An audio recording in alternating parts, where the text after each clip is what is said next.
చూడు కోడలా, పొద్దున్న చేసిన ఆలూ బఠానీ కూర చాలా మిగిలిపోయింది. పర్లేదత్తయ్యగారు, దీంతో నేనొక టేస్టీ స్నాక్ చేస్తాను. నిజంగా చేయగలవా? హా అత్తయ్యగారు.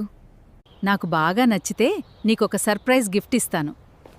అత్తయ్యకి చెప్పొద్దు, సీక్రెట్. మనం ఇప్పుడు చాట్ మసాలా చేసుకుందామా?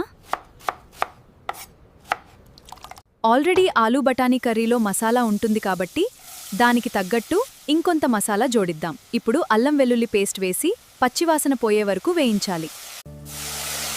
ఇప్పుడు టమాటా జ్యూస్ వేసి ఇది దగ్గర పడే వరకు బాగా ఉడికించాలి. ఇప్పుడు తగినంత ఉప్పు వేస్తున్నాను, కొంచెం కారం వేస్తున్నాను, చివరగా మసాలా వేసి మంచి ఫ్లేవర్ తీసుకొద్దాం. ఎప్పుడైనా కూరలో నీళ్లు చేర్చాలంటే వేడి నీళ్లే చేర్చాలి. చల్లన్నీళ్లు పోస్తే రుచి కొంచెం తగ్గుతుంది, అందుకే ఎప్పుడూ వేడి నీళ్లే వాడండి. కొత్తిమీర వేసి దించేద్దాం.